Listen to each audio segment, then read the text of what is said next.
Trump বলেছিলেন ইরানের সামরিক শক্তি সম্পূর্ণ ধ্বংস, মিডিয়া সেটা ছাপ, আর আমরাও ভাবলাম যুদ্ধটা বোধহয় এবার সত্যি সত্যি থেমে গেল। কিন্তু মার্কিন গোয়েন্দা সংস্থার নিজের গোপন ফাইল বলছে ইরানের 70% মিসাইল এখনো অক্ষত, পুনরায় চালু হয়েছে 30টি মিসাইল ঘাঁটি, আর সিআইএ বলছে ইরান আরো 3 থেকে 4 মাস এই যুদ্ধ টানতে পারে। মানে যে আগুন নেভেনি তাতে এখন নতুন করে ঘি পড়তে পারে যে কোনো মুহূর্তে, আর সেই আগুনের ধোঁয়া এসে লাগবে আমাদের পকেটে, আমাদের বাজারে। আমেরিকা আবার হামলা করলে ইরান কিভাবে পাল্টা মার, আর বিশ্বের দুই পরাশক্তি চীন ও রাশিয়া এই খেলায় কোন ভূমিকায় আছে, আজকের বিশ্লেষণে জানবো সেটাই। যেভাবে শুরুটা হয়েছিল 2026 সালের 28 ফেব্রুয়ারি, ভোরের আলো তখনও ফোটেনি। আমেরিকা ও ইসরায়েলের যৌথ বাহিনী ইরানে একসাথে 900রও বেশি হামলা চালালো মাত্র 12 ঘন্টায়, যেই অপারেশনের নাম ছিল এপিক ফিউরি। এই হামলায় ইরানের সর্বোচ্চ নেতা আলী খামেনি নিহত হন। মিসাইল ঘাঁটি, বিমান প্রতিরক্ষা, সরকারি স্থাপনা সব ধ্বংস করার চেষ্টা হয়। ট্রাম্প ঘোষণা দিলেন ইরানের সামরিক শক্তি ধ্বংস হয়ে গেছে। প্রতিরক্ষা মন্ত্রী হেগসেথ বললেন ইরান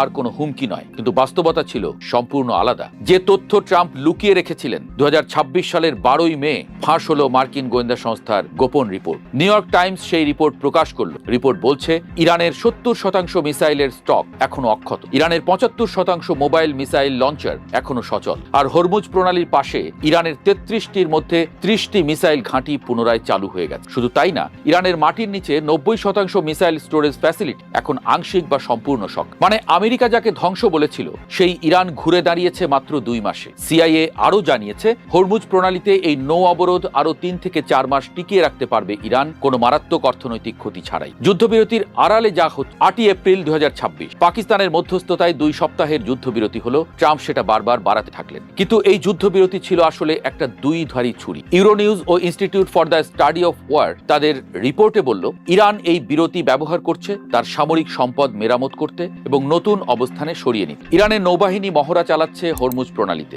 আইএসডব্লিউ বলছে হয়তো এই মহড়া নতুন অপারেশনের প্রস্তুতি, নয়তো সম্ভাব্য হামলার আগে জাহাজগুলো ছড়িয়ে দেওয়ার প্রশিক্ষণ। আর সবচেয়ে চাঞ্চল্যকর তো ইরান তার সামরিক সম্পদ সরিয়ে নিচ্ছে এমন দেশ যেখানে আমেরিকা হামলা করতে সাহস পাবে। চীন ও রাশিয়া ইরানের পেছনে কে আছে? এবার আসা যাক সবচেয়ে জটিল অংশ। 12 থেকে 15ই মে ট্রাম্প চীনে গেলেন কেন? কারণ আমেরিকার গোয়েন্দারা জানিয়েছিল ইরানকে অস্ত্র সরবরাহের কথা ভাবছে চীন। প্রতিরক্ষা মন্ত্রী হেগসেথ আগেই চীনের কাছ থেকে উচ্চ পর্যায়ের আশ্বাস পেয়েছিলেন যে চীন ইরানকে ক্ষেপণাস্ত্র দেবে না, কিন্তু বাস্তবতা হলো চীন ইরানের সবচেয়ে বড় তেলের ক্রেতা। ইরান ছাড়া চীনের জ্বালানি কূটনীতি দুর্বল হয়ে পড়বে, তাই ট্রাম্প সরাসরি বেইজিং উড়ে গেলেন। বিশেষজ্ঞরা বলছেন ইরান যুদ্ধ আসলে চীনকে শক্তিশালী লিভারেজ দিয়েছে ট্রাম্পের বিরুদ্ধে, আর ট্রাম্পের ঠিক বিদায়ের পরেই বেইজিং এ এলেন পুতিন। এই দুই সফরের মধ্যে একটা বার্তা আছে, চীন একদিকে আমেরিকার সাথে বাণিজ্য চুক্তি করছে আর অন্যদিকে রাশিয়াকে কাছে রাখ আর ইরানকে কূটনৈতিক সুরক্ষা দিয়ে যান। এই ত্রিভুজের মাঝখানে আমেরিকা এককভাবে চাপ দিতে পারছে না। নতুন হামলার পরিকল্পনা। গত 15ই মে নিউ ইয়র্ক টাইমস রিপোর্ট করলো যে ইসরায়েল ও আমেরিকা আবার ইরানে হামলার প্রস্তুতি নিচ্ছে, সম্ভবত আগামী সপ্তাহের মধ্যে। কি আছে ট্রাম্পের পরিকল্পনায়? 1. পারমাণবিক উপকরণ উদ্ধারে বিশেষ কমান্ডো পাঠানো, এটা অত্যন্ত ঝুঁকিপূর্ণ অপারেশন। 2. খার্ক দ্বীপে হামলা করা, ইরানের 90% তেল রপ্তানি এই দ্বীপ দিয়ে হয়। 13ই মার্চ আমেরিকা একবার সেখানে 90টিরও বেশি সামরিক স্থাপনায় হামলা করেছে। 3. ইরানি সামরিক ও অবকাঠামো লক্ষ্যবস্তুতে আরো ব্যাপক বোমা বর্ষণ। আর তার পরদিন 16ই মে ট্রাম্প প্রশাসন সংযুক্ত আরব আমিরাতকে অনুরোধ করেছে ইরানের খার্ক দ্বীপ দখল করতে। মানে যুদ্ধবিরতির নামে মাত্র, আসল হামলার ছক কষাই তো চলছেই। হামলা হলে ইরান কিভাবে জবাব দেবে? এবার সবচেয়ে গুরুত্বপূর্ণ প্রশ্ন। ইরান কি শুধু বসে থাকবে? কখনোই না। ইরানের জবাব দেওয়ার কৌশলগুলো এখন অনেক বেশি পরিশীলিত। কৌশল নাম্বার 1, হরমুজ প্রণালী সম্পূর্ণ বন্ধ। হরমুজ প্রণালী হলো বিশ্বের সবচেয়ে গুরুত্বপূর্ণ তেল রুট। প্রতিদিন 2 কোটি ব্যারেল তেল এই প্রণালী দিয়ে যায়, যা পৃথিবীর মোট সামুদ্রিক তেল বাণিজ্যের প্রায় 20%। ইরান ইতোমধ্যে বলেছে আমেরিকান জাহাজ এই প্রণালীতে ঢুকলে কঠোর জবাব দেওয়া হবে। এমনকি ইরান বলছে প্রণালীতে টোল বসাবে। আইআরজিসি বলেছে কোন সামরিক জাহাজ প্রণালীতে ঢুকলে সেটা যুদ্ধবিরতির লঙ্ঘন হিসেবে গণ্য হবে। আর যদি হরমুজ পুরোপুরি বন্ধ হয়ে যায় তেলের দাম আকাশ ছোঁয়া হবে নিশ্চয়। বাংলাদেশ সহ গোটা এশিয়ার এমমনকি বিশ্ব জ্বালানি বাজার ধসে পড়তে পারে। কৌশল নাম্বার 2, মিসাইল ও ড্রোন হামলার পুনরাবৃত্তি, তবে আরও নির্ভুলভাবে। প্রথম দফায় ইরান একসাথে 720টি ড্রোন ও 480টি ব্যালিস্টিক মিসাইল ছুড়েছে। যুদ্ধবিরতির পর এই সংখ্যা কমে গেলেও ইরানের 33টি মিসাইল ঘাঁটির মধ্যে 30টি এখন সক্রিয়, মানে পাল্টা হামলার সক্ষমতা এখনো ভয়াবহ। কৌশল নাম্বার 3, গালফ রাষ্ট্রগুলোতে হামলা। ইরান আগেই জর্ডান, কুয়েত, বাহরাইন, কাতার, ইরাক, সৌদি আরব ও সংযুক্ত আরব আমিরাতে মার্কিন ঘাঁটিগুলোতে হামলা করেছিল। নতুন হামলায় এই লক্ষ্যবস্তুগুলো আবারও টার্গেট হতে পারে।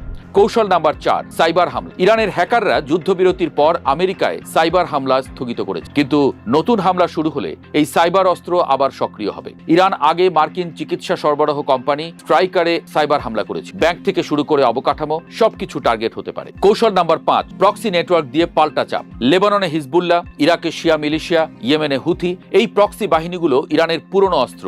নতুন যুদ্ধ শুরু হলে এই সব ফ্রন্ট একসাথে সক্রিয় হওয়ার আশঙ্কা। ট্রাম্পের দুর্বলতা, মিসাইল স্টক শেষ হয়ে যাচ্ছে। আমেরিকা নিজেই এখন অস্ত্র সংকটে আছে। নিউ ইয়র্ক টাইমস রিপোর্ট করেছে আমেরিকা ইতোমধ্যে তার Tomahawk cruise missile, Patriot interceptor এবং অন্যান্য গোলাবারুদের মজুদ খরচ করে ফেলেছে। আর ইরান যুদ্ধের কারণে আমেরিকার মিসাইল ইন্টারসেপ্টর পুনরায় তৈরির জন্য দরকার চীনের বিরল খনিজ পদার্থ। এনপিআর রিপোর্ট করেছে ট্রাম্পকে চীনের কাছে এই কারণেও হাত পাত। মানে আমেরিকা ইরানকে ধ্বংস করতে পারেনি, বরং নিজেই এখন একটা কঠিন বাস্তবতার মুখোমুখি। কেমন হলো চিত্রপট? একদিকে ট্রাম্প নতুন হামলার পরিকল্পনা করছেন, অন্যদিকে ইরান নিঃশব্দে নিজেকে গুছিয়ে নি। মিসাইল মেরামত হচ্ছে, ঘাঁটি পুনরায় সক্রিয় হচ্ছে, প্রক্সি বাহিনী প্রস্তুত হচ্ছে, হরমুজে হাত রয়েছে ইরানের। আর চীন ও রাশিয়া এই পুরো খেলায় বসে আছে দাবার গুটির মতো, প্রত্যেকে নিজের স্বার্থ মেনে চলছে। ট্রাম্প দাবি করছেন ইরান শেষ, কিন্তু সিআইএ বলছে ইরান আরো 3 থেকে 4 মাস লড়াই করতে পারবে। এই যুদ্ধবিরতি কতদিন টিকবে? ট্রাম্প নিজেই বলেছেন ইরান এখন ম্যাসিভ লাইফ সাপোর্টে আছে। আগামী কয়েকদিনই বলে দেবে এই থ্রিলারের পরবর্তী অধ্যায়টা কেমন।